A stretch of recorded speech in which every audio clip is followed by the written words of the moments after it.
Good morning, everybody. This is Mr. Dutt with your U.S. history lesson today. Today's lesson is the end of the third part of a three-part series on the Korean War.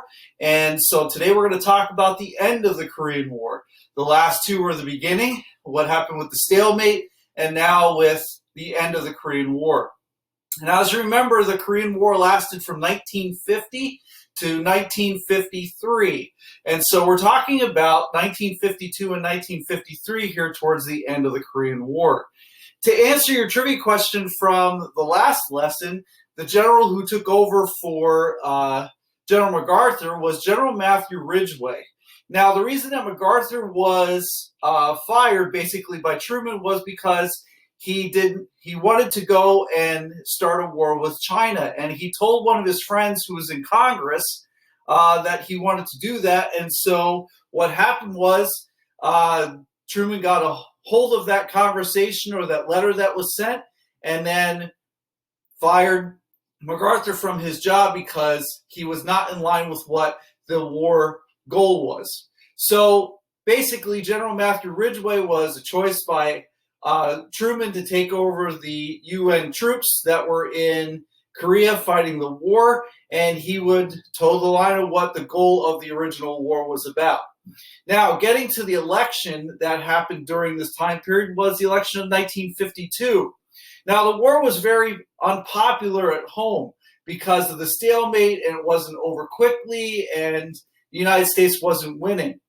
So Truman, going into the election of 1952, had to battle that perception by the public. So his opponent was, of course, Eisenhower, who was the general that led the Allied forces in World War II. He was a national hero. And Eisenhower said that he was going to end the Korean War, whether getting it by victory or by solving it through a peace treaty. So Eisenhower wins over Truman in the election of 1952 here in pretty much a landslide, because Truman was not popular and the war wasn't going well, and people thought that Eisenhower would be a better choice to lead the war effort and end the Korean War. So Eisenhower, one of his promises was he was going to go to Korea to survey what was going on, how the troops were doing, and the strategy going forward. So he wanted to look at what's the best strategy moving forward. Now, there had been talk throughout between Truman, Eisenhower, MacArthur, and Ridgway about using nuclear weapons if China got into the war. However, that decision was never made. It never happened. They didn't want to take the price of what that was, and they didn't want to start World War III because that would be an extension of what the war was going on. So Eisenhower goes to Korea, decides that he needs to have a new strategy, but basically the war ends in a stalemate here. There's no victory. Neither of the sides were either moving back and forth to where the war was going to end up in a victory. So starting in 1951, there was peace talks between North Korea and the United States and South Korea. However, it took 2 years in order for this to be enacted. So on July 27th, 1953, there was an armistice signed.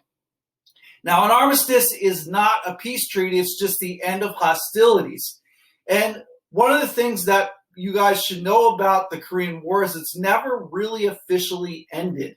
We still have that conflict today, and I'll show you how that's all set up here before we go on to the next lesson.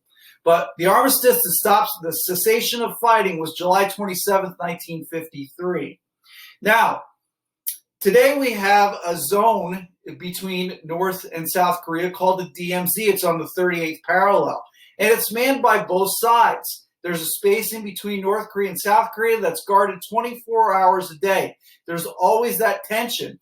And you can tell that it's still there today because last year President Trump goes to meet Kim Jong-un at the DMZ, shake his hand, take photos, and things like that. And so this is still a tension point in the world. We still have like 23,000 troops on the DMZ between North Korea and South Korea to help protect the South Koreans from any attack in the north, and the North Koreans protecting any attack from the south. Still a tension area. Now, what was the cost of this war? Why was it so devastating, and why did people want to stop it? Well, let me turn this around here, and I'll show you. All right, so war casualties. We talk about war casualties because we look at what's the human cost in war. And here's what it was. It's both killed and wounded. And the United States had 36,000, a little over 36,000 killed, and over 103,000 people that were wounded. And this was not as costly as it was to South Korea, which had 1.2 million people, North Korea, which had a little bit over 1 million, and China had over 600,000. The human cost to both sides was grave, but more so towards the North Korean China side, even though South Korea lost a lot of people during this war, and that was civilians and people fighting in the war, the soldiers. So basically, the war ends on an armistice. It does not continue a cessation of fighting between the two sides, which still continues today.